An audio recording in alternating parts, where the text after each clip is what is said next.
नमस्कार कक्षा 10वीं के प्रिय छात्रों, प्रकल्प फन विद हिंदी में आपका स्वागत है। हम लोग व्याकरण के अंतर्गत समास पर चर्चा कर रहे थे। हमने सीखा कि समास के 6 भेद हैं: द्वंद्व समास, द्विगु समास, तत्पुरुष समास, कर्मधारय समास, बहुव्रीहि समास और अव्ययी भाव समास। पिछले वीडियो में हमने द्वंद्व, द्विगु और तत्पुरुष पर विस्तृत रूप से चर्चा की थी और आज हम कर्मधारय, बहुव्रीहि और अव्ययी भाव पर चर्चा करेंगे। मेरे चैनल को जरूर सब्सक्राइब कीजिए और बेल आइकॉन भी जरूर दबाइए ताकि जब भी मैं कोई नया वीडियो पोस्ट करूं आपको उसकी खबर मिलती रहे।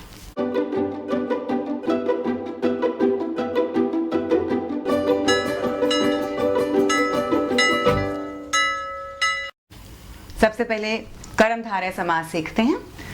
कर्मधारय समास के अंतर्गत 2 प्रकार के समस्त पद आते हैं। पहला वाला जिसमें दोनों पद संज्ञा होती है। पद 1 यानी पूर्व पद और उत्तर पद दोनों पद संज्ञा होती है और इसमें एक उपमान होता है और दूसरा उपमेय होता है। उपमान यानी जिससे तुलना की जाती है, उपमेय यानी जिसकी तुलना की जाती है। यानी इस पहले प्रकार के समस्त पद में दोनों पद संज्ञाएं होंगी, उसमें से एक पद या तो पूर्व पद या उत्तर पद उपमान होगा और दूसरा उपमेय होगा। उपमान और उपमेय में अंतर यह है कि उपमेय जिसकी तुलना की जाती है और उपमान जिससे तुलना की जाती है। और दूसरे प्रकार का जो समस्त पद आएगा उसमें एक पद विशेषण रहेगा और दूसरा पद संज्ञा, यानी इसमें एक पद दूसरे पद की विशेषता बताएगा।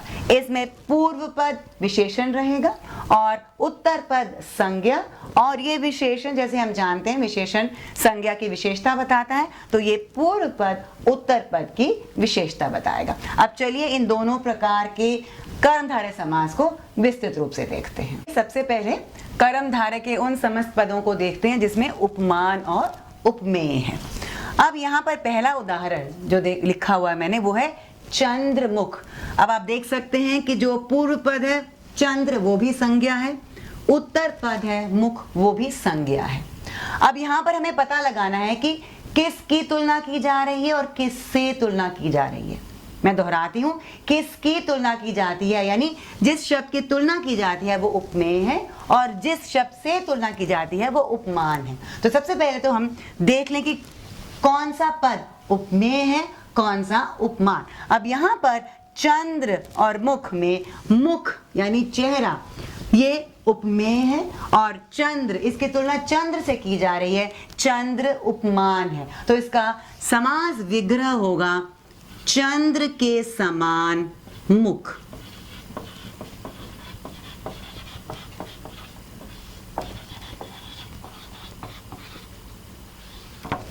अब दूसरा देखते हैं कमल नयन। नयन यहाँ पर उपमेय है, कमल उपमान है, तो कमल के समान नयन।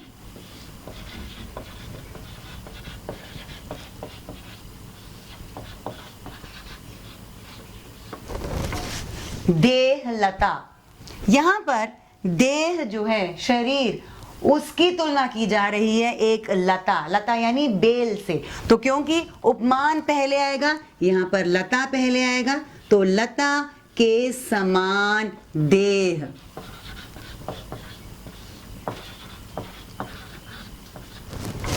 अब अगला देखिए नर सिंह। यहाँ पर नर की तुलना की जा रही है किससे? सिंह से। सो उपमान यहाँ पर सिंह है और उपमेय यहाँ पर नर है, तो आएगा इसका समास विग्रह आएगा सिंह के समान नर।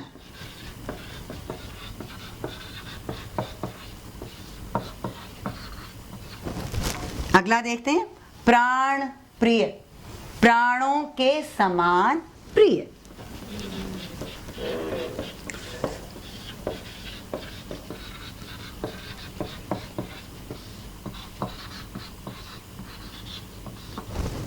अगला भुजदंड यानी दंड के समान भुजा।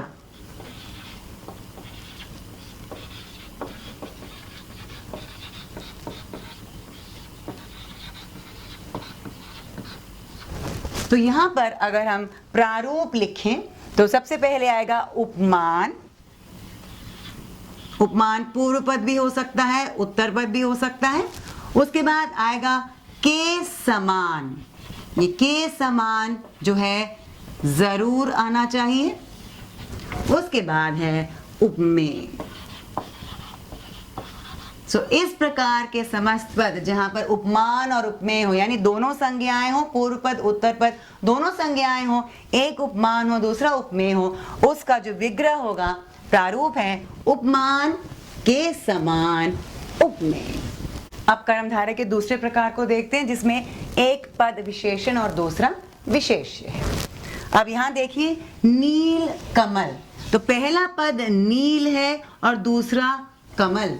नील विशेषण है और कमल विशेष्य है। तो इस नील कमल का विग्रह होगा नीला है जो कमल।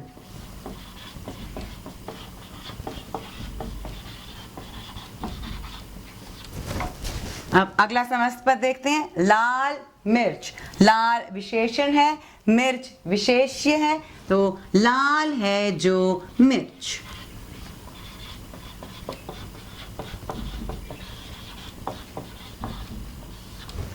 अब तीसरा जो है वह का पुरुष। का विशेषण है, कायर के लिए का आया है और पुरुष विशेष्य है, तो का पुरुष बनेगा कायर है जो पुरुष।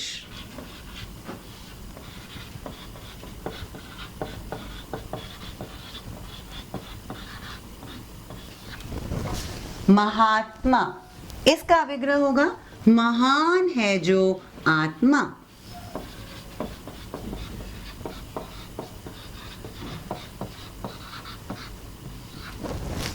अब अगला अध पका, आधा है जो पका।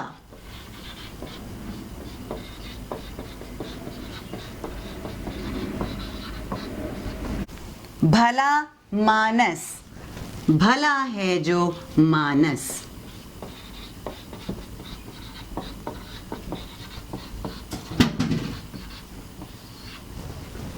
अब यहां पर अगर हम इसका समास विग्रह देखें तो यहां पर है विशेषण, उसके बाद है जो और विशेष्य। तो हम यहां लिख सकते हैं विशेषण है जो जरूर आएगा और फिर विशेष्य। अब अगला समास देखते हैं अव्ययी भाव समास। अव्ययी भाव समास में पहला पद यानी पूर्व पद हमेशा अव्यय रहता है, इसलिए इसे अव्ययी भाव समास कहा जाता है। अब अव्ययी भाव समास का विग्रह करने के लिए कोई प्रारूप नहीं है, क्योंकि हर एक समस्त पद का विग्रह अलग तरीके से होता है। चलिए कुछ देखते हैं। अब यहाँ पर जो ये मैंने अव्यय लिख के रखे हुए हैं यही पूर्व पद में ज्यादातर आते हैं। आ, यथा, प्रति, भर, नि, ब, बे और स। तो कुछ समस्त पद अब हम देखते हैं।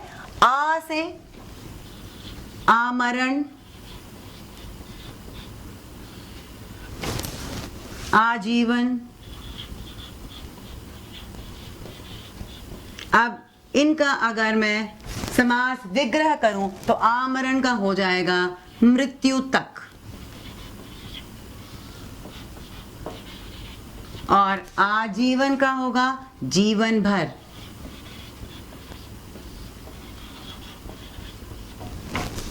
अगला अगर यथा अव्यय में लूं तो यथा शक्ति, यथा संभव,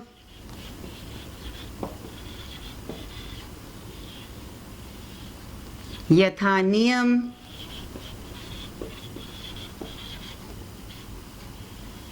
इसका विग्रह करते हैं। यथा शक्ति का होगा शक्ति के अनुसार,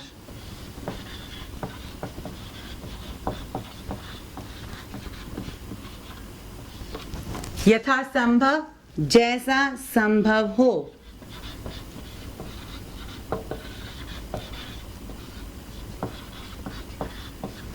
यथा नियम नियम के अनुसार,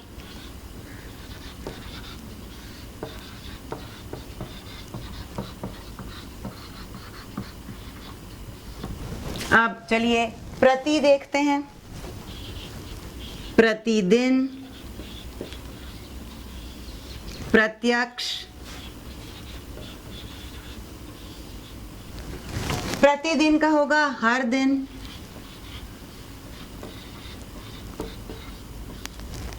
प्रत्यक्ष का होगा आंखों के सामने,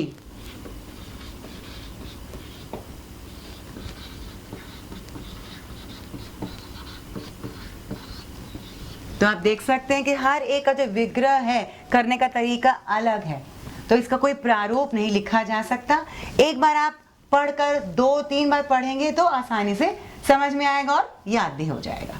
अब अगला देखते हैं भर। भर का भरपेट, भरपूर। भरपेट का विग्रह देखें तो पेट भरकर, भरपूर का विग्रह पूरा भरा हुआ।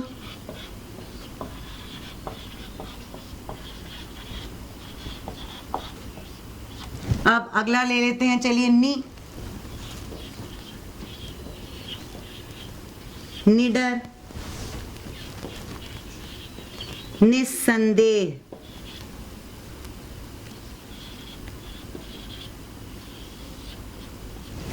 अब इसका विग्रह करते हैं। निडर का होगा बिना डर के,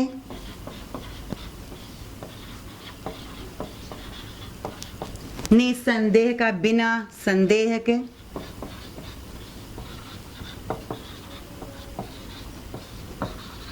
हाँ इन दोनों का विग्रह समान लग रहा है तो कुछ कुछ जगहों में समानता आ जाती है, फिर भी याद रखना जरूरी है।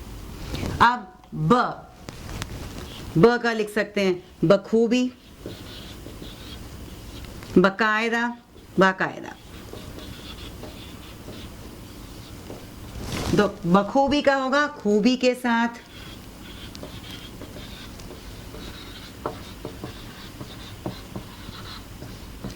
बाकायदा का होगा कायदे के अनुसार,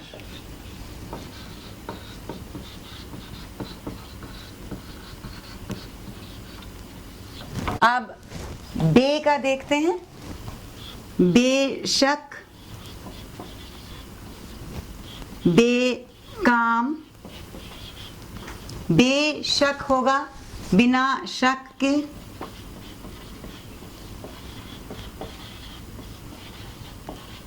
बेकाम होगा बिना किसी काम के,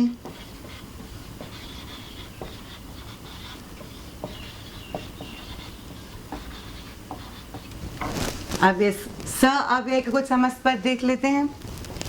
स का सादर, समित्र। सादर का विग्रह होगा आदर के साथ,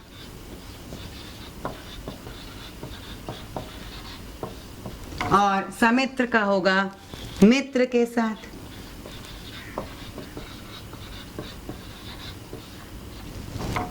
अब यहाँ पर तो हमने ऐसे पद देखे जहां पर पहला पद अव्यय है। अव्यय भाव का अर्थ ही ये है कि पहला पद पूर्व पद अव्यय होगा। अब इसका एक अपवाद भी है, वो देखते हैं। अव्यय भाव समास में एक और तरह का भी समस्त पद आ सकता है। इसमें दोनों पूर्व पद और उत्तर पद एक ही शब्द होंगे। उदाहरण के लिए घर, घर, ये अव्यय भाव समास है। अब अव्यय भाव समास कैसे और याद कैसे रखना है इसे? यहाँ पर दोनों एक ही शब्द है, योजक चिन्ह है, लेकिन ये द्वंद्व समास नहीं कहलाया जा सकता, क्योंकि आपको याद होगा द्वंद्व समास में ये दोनों पद अलग अलग होते हैं। रात, दिन, दाल, चावल, माता, पिता, लेकिन यहाँ पर दोनों पद एक ही हैं और इनका विग्रह होगा हर घर। बिना योजक के भी आ सकता है, लेकिन दोनों पद एक ही होंगे, जैसे हाथों हाथ,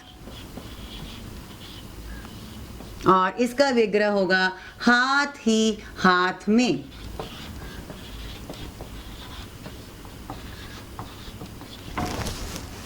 साफ साफ एक और उदाहरण है, और इसका विग्रह होगा बिल्कुल साफ।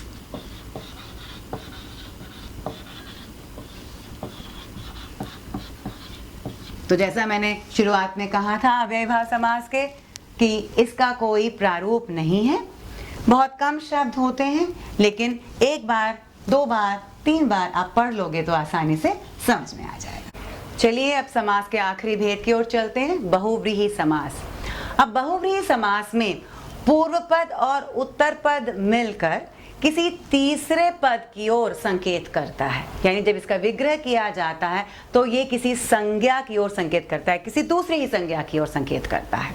तो देखते हैं कुछ उदाहरणों के से कि बहुव्रीहि समास का विग्रह कैसे होता है, इसे कैसे पहचाना जा सकता है। पहला मैंने लिखा है चक्रधर, तो इसका विग्रह होगा चक्र को धारण करने वाला,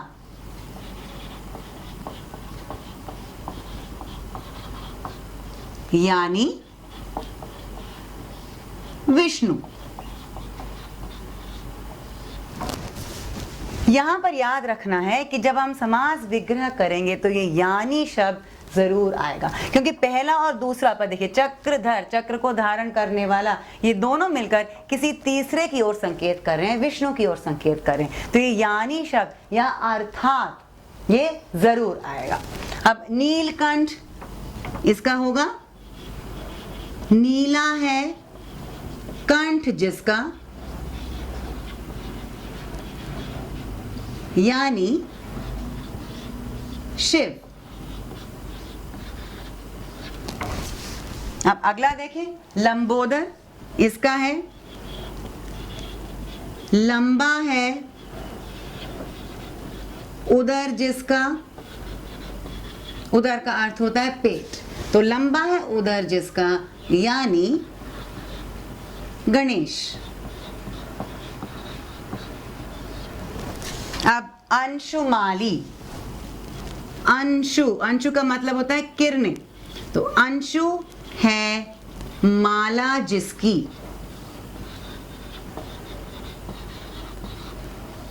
यानी सूर्य, सूर्य को अंशुमाली कहा जाता है। अब सुलोचना, इसका होगा सुंदर है लोचन जिसके,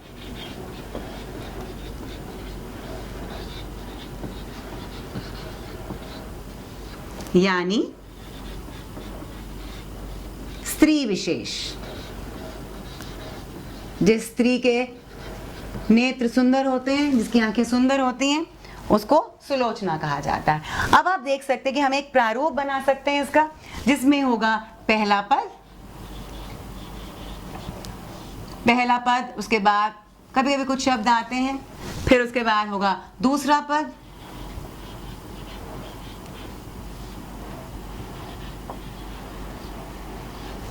उसके बाद होगा यानी,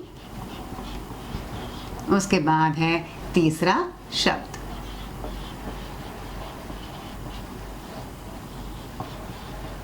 यहां पर याद रखना है कि ये यानी जरूर आएगा।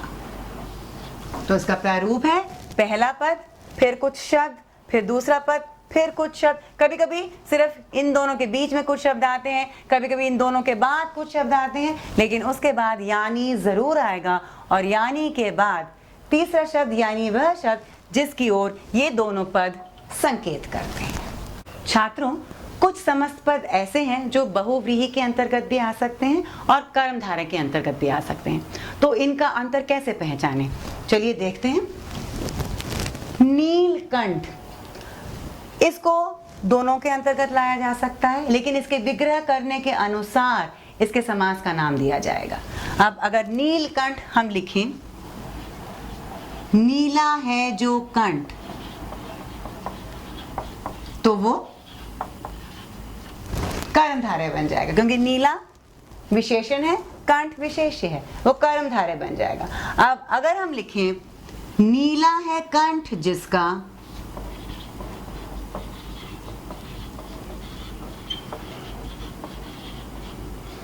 यानी शिव,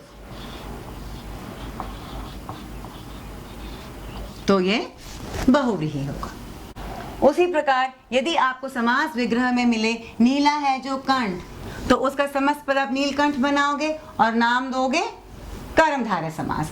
और यदि समास विग्रह में आपको मिले नीला है कंठ जिसका यानी शिव, तो उसका समस्त पद बनेगा नीलकंठ और समास का नाम होगा बहुव्रीहि। अब देखिए एक और उदाहरण, पीतांबर। अगर हम लिखें पीला है जो अंबर,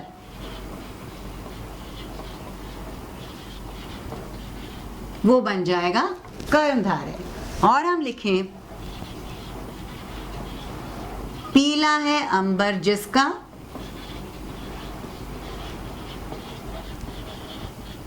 यानी कृष्ण, तो ये बहुव्रीहि बन जाएगा। अगला उदाहरण त्रिनेत्र। अब त्रिनेत्र जो है एक पहला संख्या है इसमें, तो इसे हम द्विगु समास के रूप में भी ले सकते हैं। तब इसका विग्रह होगा तीन नेत्रों का समाहार।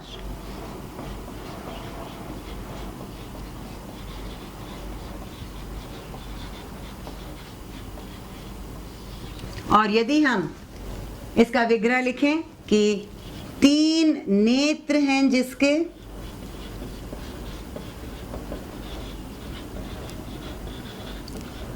यानी शिव, तो ये बहुव्रीहि समास होगा। अगला देखते हैं मृग नयन। अगर हम लिखें मृग के समान नयन, तो ये कर्मधारय समास है। और अगर हम लिखें मृग जैसे नयन हैं जिसके,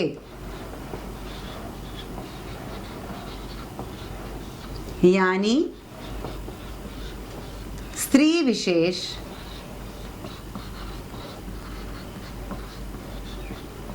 तो ये होगा बहुव्रीहि समास।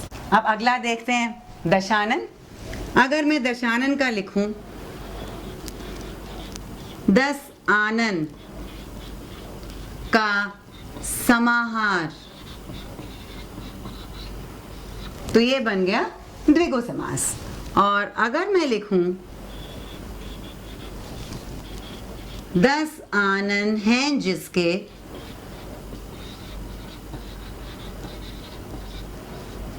यानी रावण, तो ये बन गया बहुव्रीहि समास। तो ऐसे शब्दों में ध्यान रखना होगा, उसका समास विग्रह करके देखिए।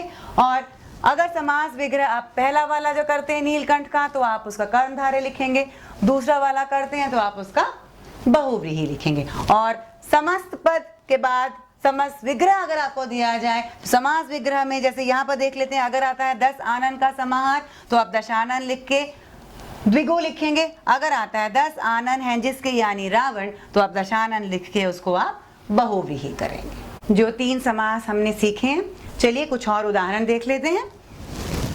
कर्मधारय के अंतर्गत देखते हैं काली मिर्च। काली है जो मिर्च। वचनामृत, अमृत के समान वचन।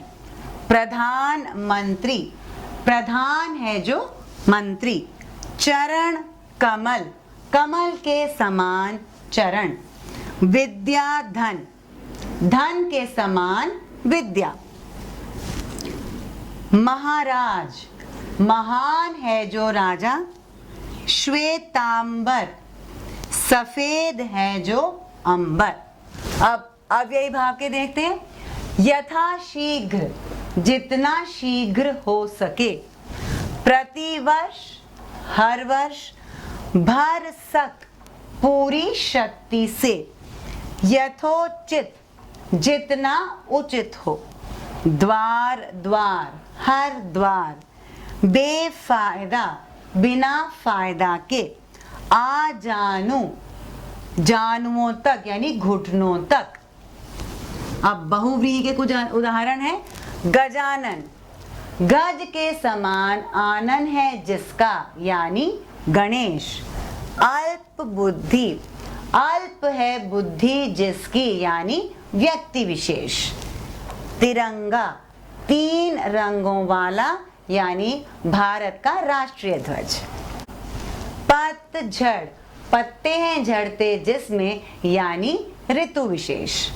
मृत्युंजय, मृत्यु को जीतने वाला, यानी शिव। पद्मासना, पद्म है आसन जिसके, यानी सरस्वती। घन श्याम, घन के समान श्याम है जो, यानी कृष्ण। छात्रों, अब समास के सारे भेद देख लेते हैं। जहां पर हमने समास विग्रह दिया गया है, इसका समस्त पद बनाना है और उसका भेद भी बताना है। सबसे पहले है ज्ञान को प्राप्त, ज्ञान प्राप्त, कर्म तत्पुरुष समास। आराम के लिए कुर्सी हो जाएगा आराम कुर्सी, संप्रदान तत्पुरुष समास। लक्ष्य से हीन, लक्ष्यहीन, अपादान तत्पुरुष समास। सत है जो संगति, सत्संगति, ये हो जाएगा कर्मधारय समास। वज्र के समान देह, वज्र देह, ये हो जाएगा कर्मधारय समास। राम और लक्ष्मण, राम लक्ष्मण, बीच में योजक चिन्ह आएगा और ये है द्वंद्व समास। तीन फलों का समाहार, त्रिफला, ये हो जाएगा द्विगु समास। पर की निंदा, पर निंदा, ये होगा संबंध तत्पुरुष समास। न कर्मण्य, अकर्मण्य, नञ समास। पंख में पैदा हो जो, यानी कमल, ये हो जाएगा पंकज, यानी बहुव्रीहि समास। इसमें यानी है तो ये है बहुव्रीहि समास। विश्व में विख्यात, विश्व विख्यात, अधिकरण तत्पुरुष समास। उलटना और पुलटना, उलटना पुलटना, बीच में योजक चिन्ह आएगा तो ये है द्वंद्व समास। पांच तत्वों का समाहार, पंच तत्व, द्विगु समास। सामर्थ्य के अनुसार, यथा सामर्थ्य, अव्ययी भाव समास। गुण से युक्त, गुण युक्त, करण तत्पुरुष समास। लोभ और मोह, लोभ मोह, बीच में योजक चिन्ह, यानी द्वंद्व समास है ये। युद्ध के लिए क्षेत्र, युद्ध क्षेत्र, संप्रदान तत्पुरुष समास। बैल की गाड़ी, बैलगाड़ी, संबंध तत्पुरुष समास। पांच है आनंद जिसके, यानी शिव, पंचानन और बहुव्रीहि समास। छात्रों, मैं समास और उसके सारे भेद विस्तृत रूप से समझा चुकी हूँ। समास के भेद कैसे पहचानने हैं, समस्त पद का विग्रह कैसे करना है, अगर विग्रह दिया हो तो समस्त पद कैसे बनाना है, उसका भेद कैसे पहचानना है, ये सारी चीज़ें हम लोग सीख चुके हैं। फिर भी कोई संदेह हो तो कमेंट सेक्शन में ज़रूर पूछिएगा। अब मैं विदा लेना चाहूँगी। नमस्कार।